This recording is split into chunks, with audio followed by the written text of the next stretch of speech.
And welcome back to In the Know. Willard Shepard with Willard Shepard Law and Media here at Miami Community News. And we are honored today to have one of our great community servants with us and my neighbor. Yes. In North Miami-Dade County, Miss Annette Jose, the Director of Miami-Dade County Animal Services. So first of all, welcome. Thanks for your long service to our community. And you have a gigantic job on your hands because all of us love our pets and we want to make sure that they're cared for and have good homes. Thank you. Thank you for having me, Willard.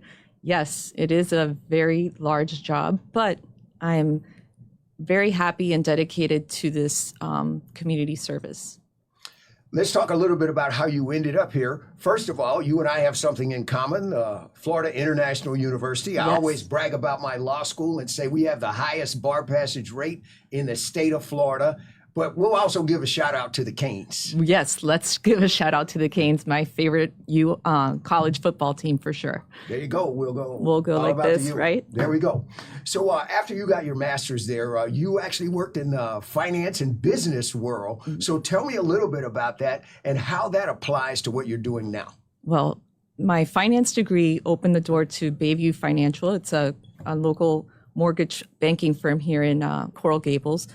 But after 14 years of being there and learning a lot, working directly with the CFO, I felt like I wanted to do something that was more of service to the community. So that led me to child welfare. I was with Our Kids of Miami-Dade for 5 years. And there I rose up to the position of COO. It was a very difficult, as you know, child welfare, very difficult job, but very rewarding as well. And then when the contract went to another agency, I moved over to animal services because it had similarities of child welfare, adoption, fostering, and still being able to give back to my community. Tell me about it. We're going to put some pictures up of your fantastic facility that people don't know exactly where it is. It's over right next door to Doral. Actually, they're on 79th Street, just west of the Palmetto Expressway near 36th Street. You have a wonderful facility that's over there. Tell me about your overall and biggest mission in the community. Well, our biggest mission is to save the lives of animals, right? And to provide a better life for them. So if you come out to our facility, you'll see that it's a state-of-the-art shelter. It's we house about 350 dogs at normal capacity and about 100 cats also at normal capacity. Today we're way over, but it's a shelter that provides enrichment to our dogs and makes sure that they're giving the best care as possible. Some people may think, oh, it's just a dog, it's just a cat. But there's also a safety aspect of this to our community and also a health aspect to our community. Address both of those. Absolutely. And that's a very important point because we have to make sure that every dog that we adopt out is not presenting a risk to that family. So it's a big responsibility to make sure that they're assessed for behavior, that they have their rabies vaccine, another health concern, right?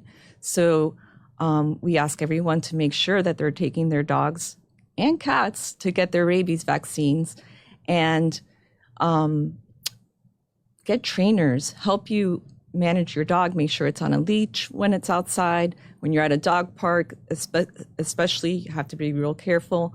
And, responsible pet ownership. That's what we always want to strive for. I'll add on the legal side of it. In my own legal practice, I have unfortunate incidents where animals have attacked individuals. Yes. And the owner and the person in care and custody of an animal at the time is responsible here in the state of Florida, what we call strict liability, to make sure that other people are protected. So as you mentioned, make sure you have a proper leash, make sure your dog is trained properly, because you are responsible when you have an animal to make sure that other people are protected. Absolutely. Even for the safety of your own family when you're at home, it's important to know that we have to be respectful of dogs and make sure that we're looking at their body language and make sure that we're being safe around them. What do you want people to do if they see I'll use the word unattached animal? I don't like the word stray. I think that has a negative connotation to it. obviously an animal doesn't desire to be in that situation. So what do you want people in our community to do if they see a dog or a cat that is unattached? Well, we know that most unattached dogs are just lost. And the best thing to do is keep them in their neighborhood. So things like Nextdoor is actually very effective to reunite pets and their pet owners. So the first thing we ask is just hold on to the dog for a day or two, because the closer it is to its home, the more likely it is it's going to find its way back home. Post signs on social media, put flyers up in your community, even your local Publix or grocery store. That's going to help the dog get back to its owner. Of course, so generally, a dog is not traveling great distances. No, it's just, within a few blocks radius of where it lives. The other thing we ask you to do is microchip. Microchipping is the most effective way for us to be able to reunite you with your pet, because that's going to, when we scan the dog, we find the microchip. It has a specific identifying number that links to the pet owner and their address. So we at Animal Services will bring the dog right back to you, or you can come over and find it if it's at the shelter. Okay.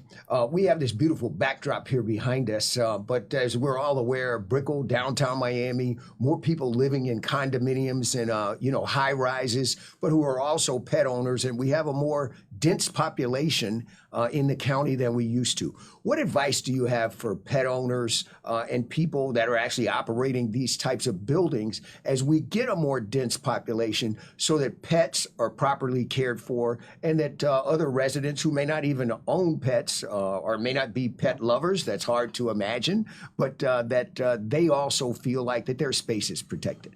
Yeah, well, again, it's very important to get training. I think a lot of people think you just get a dog, bring it home, and that's it. But no, like you said, in Brickell, they're going to be sharing space in elevators or in lobbies, and you have to be very aware of keeping your dog close to you on a leash, making sure that it's not going towards other dogs that are in the building. Also, when you approach a dog, there's a proper way to do that. You want to do it carefully, just so that you don't startle the dog.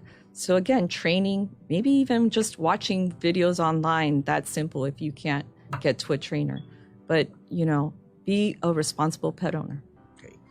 Let's talk about the types of dogs. And there's so many times a lot of confusion, so that you can straighten it out about, is there any type of breed of animal that is not allowed in Miami-Dade County? Not anymore. So as of October 1st, that pit bull ordinance that was banning a specific breed was lifted. So now all dogs are welcomed, all sizes.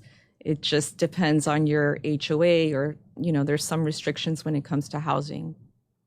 I've generally found, and from my military duty, I was able to take from the vendor and train my dogs with the police and these types of things, that had a tremendous amount of obedience training, but also had the ability for protection training as well, which is a tremendous responsibility. And that's not something that I advise most people to do. But from my military background, I was, able to do that. When you're talking about the breed of a dog, what I normally found was it's the owner, the way the dog trains, and that we don't want to stereotype against a dog, just like in a breed of dog, like we don't want to stereotype against people. Absolutely. That's so important. And just to add to that, we also don't want to stereotype in the type of dog you think is going to be perfect for your family. A lot of times we think, oh, we want that fluffy poodle looking mix. But no, a large bully breed dog can be just as affectionate and just as loving as a little poodle. So at the facility, if you had a breakdown of the categories of breeds, okay, what do we have? We have big dogs, mostly. We call them bully breeds. That's a large population that we have. But like I said, they're all loving and affectionate dogs that can go to a home and be with you for the rest of their lives and provide a lot of love to that home. In light of that, just from people visually looking at the dog, walk us through what happens from when a dog first comes into your care and custody, and the things that you do before you allow a family to be able to take that dog and make it their own? Well, the first thing we do is make sure we check for a microchip, just to see, is this a lost dog? Does it belong to someone? And can we contact them and reunite them? So that's the most important thing that we do in the first few hours that the dog comes into our facility. Then we will check to see if it has, well, not check, we'll vaccinate it, make sure that it's healthy. We'll check it, just a veterinary wellness check on the dog. And then there's a required time period that we wait, and we post it on our website to allow the public to look for their dog and hopefully reunite. If the allotted time passes and the dog what is that time 3 period? days. 3 days, okay. 3 days. If after 3 days, then the dog is really open and free for adoption. So we'll spay or neuter the dog so that we can have it ready to go for adoption when someone comes into the shelter. Now, when someone comes into the shelter, a lot of times they have a very specific dog that they have in mind, but we'll ask them, what does your family look like? Do you have small children? Do you live in an apartment? So that we can make a good match. We don't want someone to take a dog that doesn't fit in their family and then have to return it. So those are why our adoption counselors ask a lot of questions, get to know you, and then we'll do a meet and greet in our play yards with 1, 2, or 3 dogs that they think would make a good match. And if you have a dog, we'll invite you to bring your pet. You know, maybe you're looking for a second pet. We'll invite you to bring it and do a meet and greet in our play yards to see how they get along, how they interact, again, to make sure when you take our shelter dog home, it's going to be a good fit for your family. On the other end of the spectrum, what do you do with people? Of course, we have what I will say is a rent crisis in our community here. Yeah. Something I've talked to the mayor about. Many people feeling that I can't afford to keep my pet anymore. Yeah. What do you want them to do? Well, we want them to reach out to us. We have pet retention services, and we will do whatever we can to help them keep their pet, because it's hard enough to be going through some kind of crisis in your life. But if you have to give up your pet that you've been attached to, that offers support to you, then it adds on to that stress. So we're going to do everything we can to help you keep your pet. Okay. If a person reaches a point where they feel that they can't do that anymore, what's the next step for them to do this responsibly? So again, they can reach out to us, and we'll provide them with resources to help them rehome their pet. Or we'll ask them, can you keep your pet for a few more weeks? If not, you can maybe ask someone in your family to care for it while we try to find it an adoptive home. The point being, we don't want that pet to have to come into the shelter.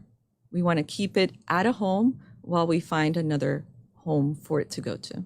Speaking of that, and we'll put up some pictures here of some of your programs where people have been coming in. We have some still photos to show here of one of your programs, one of them, I believe, that was done recently. Just kind of walk us through what's happening this day and what we're seeing here. Yeah, so this is our mega adoption event. Adoptions events are so important for us to help spotlight our pets. This one was at the Doral facility. You can see it's a beautiful facility. We had food trucks, radio stations, and volunteers walking the dogs so everyone can get a good look at them. And as you see in these pictures, we have beautiful dogs, and they're all different. We had about 100 adoptions that day, so we're so thankful for everyone that came out. And we also had some cats adopted. I think we had about 50 cats adopted, but it's a family event, it's a community event where everyone can come in and see our beautiful shelter. How often do you do this? It's an annual event, but I think we're going to have to do a few more in a year in order to really showcase our shelter. I think a lot of the community doesn't know that we have this beautiful pet shelter in Doral. And this is their shelter. It's their animal shelter. Well, there's one of your volunteers that Yes. we happen to know, and she looks like that she's enjoying her time with the puppy there. She is. She's one of our very dedicated volunteers. And she's often seen walking dogs Yes, she with is. a beautiful I see smile. them walk not far from my home with dogs on a This frequent is basis. Miss Shepard right here, our faithful volunteer. There you go. How many volunteers do you have, and how important are they to the operation? They're so important because, as I was saying earlier, we are overpopulated and staff is just worn out. You know, when they get there as early as 5 a.m, they have to feed the animals, they have to clean all the kennels, then they have to take them out for walks. Then it just circles all back, you know, start all over again in that they have to spot check. So it's very tiring for the amount of staff we have. So volunteers are essential because they provide enrichment for our dogs, and they make sure that our dogs are getting out and walked for at least 10 minutes a day. So we couldn't do it without them. Let's talk about the administrative aspects of this. You're just delving into this, I'm sure, finding out more and more, even though you were at the facility, now being able to actually run this for the entire county. What have you set administratively for your top priorities for your staff and for your infrastructure? Top priority right now is dealing with the overpopulation, and we're coming at that through different programs. One is adoptions. So that's it's the short-term solution to the overpopulation and getting more dogs out, or sending them on transports. We're really reaching out to rescues out of the state so that we can transfer dogs out. We just did 10 dogs, went to New Hampshire last week, and we're so grateful for that rescue. So we're reaching out to more. Let me ask you about that portion of it, Okay. because, you know, for me, having my working dogs, which are either German Shepherds or Malinois, Yeah. I'm familiar with, you know, specific rescue groups appear to adopt and care for a specific breed of dog. Yeah. Tell me how you have worked to have these types of relationships in the first place. I was unaware of what you just said to me, and especially even out of state, and how important that can be in what you're trying to do.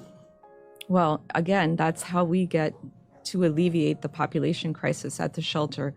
It's so important, and that's one of my main goals when it comes to community outreach. I do want to foster a relationship with the rescues locally, and you know, they're able to refer us to rescues outside of the state. Yes, there are some that are breed specific, like you said, the Malinois, or there's Beagle rescues, there's Golden Retriever rescues. But luckily, there's also other shelters up in the north that are able to just take in a variety of dogs for us, which is what's most beneficial for us. Okay. To the policy concerning euthanasia. Yes. Commissioner McGee has been here with us before on Miami Community News, and his love for pets and making sure that this is done responsibly for people who are concerned about an animal being euthanized. And obviously that's a very important element of the pet community and the number one priority for some people to make sure that that doesn't happen. Mm-hmm. Tell me what the policy is here in our county and how you apply that. Well, I want to point out that the shelter has been a no-kill shelter since 2015. So that's been an incredible achievement. And that means that 90% of the animals that come into our shelter are saved. Additionally, Commissioner McGee presented the Save Charlie Act ordinance. Save Charlie ordinance says that if we're going to euthanize an animal at the shelter, it has to be proven aggressive. It has to have a medical condition that cannot be cured, or would be, you know, make the dog suffer if we treated it. And also if it had a behavior issue that cannot be rehabilitated. So there's very strict criteria that we have to account for if we were to euthanize an animal. And we've been able to do that for the past few years. Okay, so I would take it from those procedures and protocols you need to follow, it would be extremely rare when an animal is actually euthanized. It really is. Again, it's less than 10% of our animals that are euthanized. Unfortunately, many of the dogs that come into us are injured, right? Because when they're stray, they get hit by a car, or just the effects of living on the streets put them in a position where medically that's what's recommended. Sometimes there's little neonates that are found that, again, it's very hard for them to survive. And the most compassionate thing to do in that case is euthanasia. Okay. On the positive side, we're coming up on Veterans Day, and obviously, from my background, I was sure all of our veterans always love out there, and our law enforcement officers. Tell me a little bit about, and actually a lot about. I know on the military side that an animal can provide a tremendous amount of help, support, and assistance.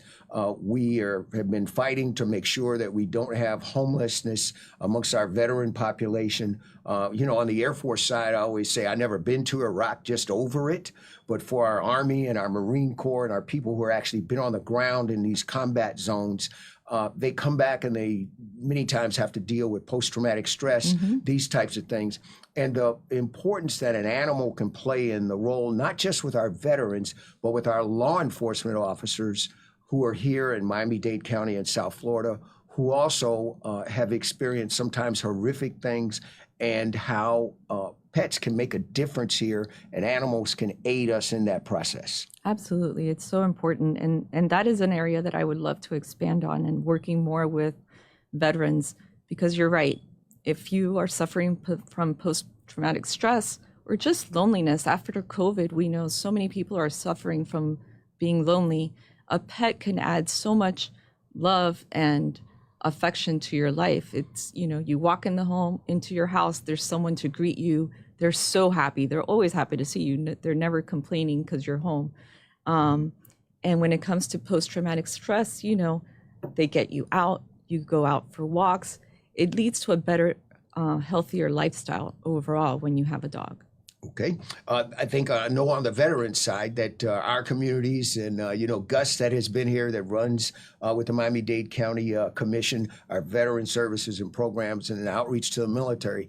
That's something that would be, fantastic. And I've seen that work, yes, many times. Yes, absolutely. So we will be reaching out to expand and enhance our relationship with them.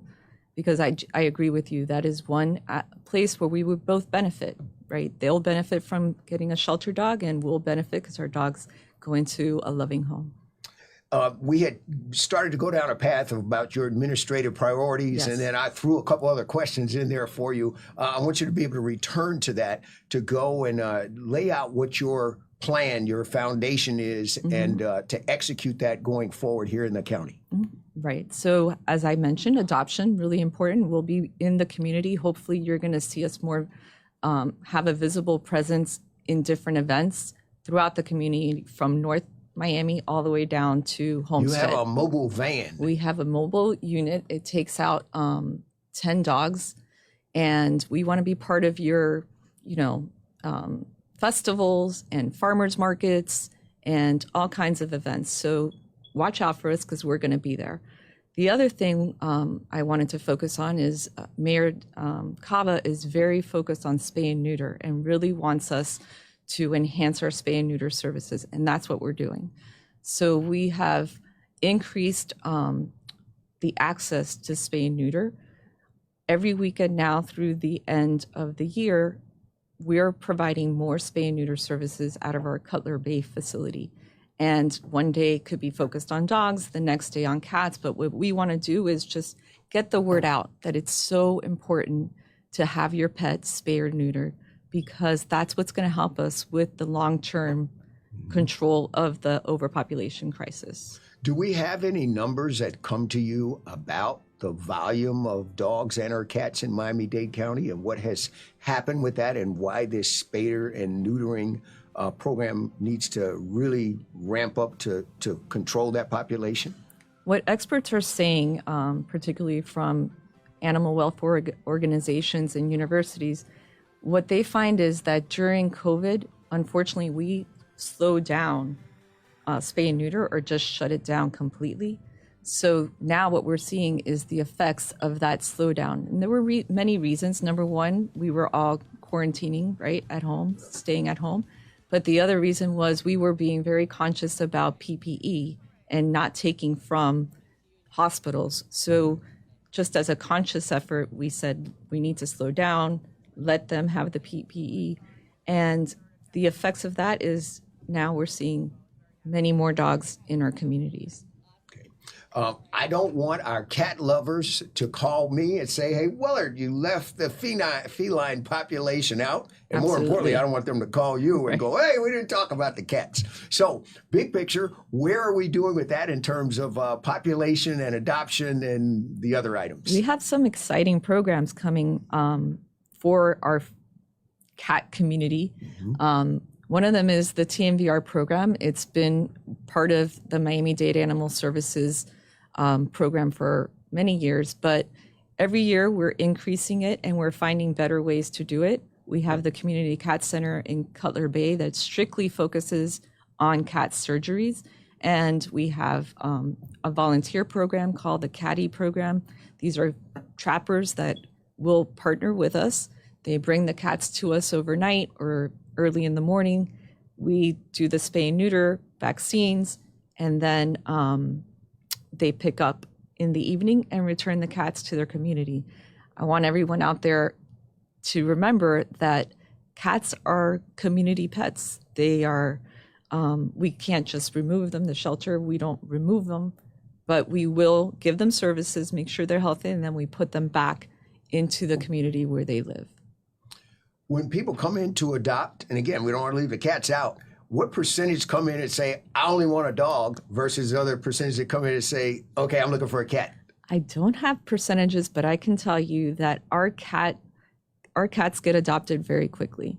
When you see a kitten, it's one of those cute little things that, you know, people just will very easily commit to adopting our kittens. So we have a kitten room where you could come into the shelter and sit. There's a couch and chairs, and they're just free roaming, and people get attached right away when they come in there. So cats get adopted quicker, I think, than our dogs do. Okay. In the big picture, we only have a couple moments left. Tell us about, and tell the community, if they're interested in adoption, if they need the spay and neutering services, if they have or in distress and they think, I'm not sure I'm going to be able to keep my pet. Tell them what to do, where to contact you and your team. The easiest thing to do is contact 311. 311 will provide appointments for spay and neuter services or give you information that you are looking for, other programs that you may be asking about related to animal services. Or you can contact us on our webpage at miamidade.gov/animals. Okay. And do you have any idea roughly in terms of the dogs and cats that are ready for adoption at this point? Roughly how many are out there? Well, like I said earlier, we're at 350 is our capacity, but unfortunately we're at 700 dogs right now. And we have about 200 cats. And some of those, as Gilda educated me about, the facility that you had prior, before you had your modern infrastructure, you're still using that some. Yeah, well, we're lucky here in Miami-Dade County to have this overflow facility, right? We have the Medley shelter. That was the shelter that we were using prior to building this beautiful facility in Doral. And that is an open air facility that we've maintained throughout. While we were at Doral, we've maintained that shelter open. It was used very differently. It was used for quarantining animals before we sent them out of state, or maybe if there was some animals that were sick and needed to be separate, that's where they were. Today, we're using it because there are so many dogs that are coming in as strays from the community, and this is helping us keep them in a safe place. We feed them, we walk them until we can find a better outcome for them. Short time left. Is there anything that's on your priority list now running our animal services department here in Miami-Dade County that you wanted to share? No, just remind everyone to please come out and adopt. If you're looking for a pet, you think you have something in particular in mind, just open your mind, open your heart at the shelter, and I'm sure you're going to find a loving pet to take home. And secondly, spay and neuter. Okay. We want our community to keep all of those in mind. The best to you as you move forward in this journey down the road. We certainly hope to see more of those programs and the truck out in more places. And obviously, our veterans being able to help from the animals that are with you and our community. And Ms. Jose, thank you for coming to spend time with us here on In the Know, Miami Community News. And also, we're pet lovers big time at Willard Shepard Media and Law. Thank you so much. I appreciate it. And I look forward to working together to get more dogs out of the shelter. I'll leave you with a universal language, and that'll be ruff, ruff.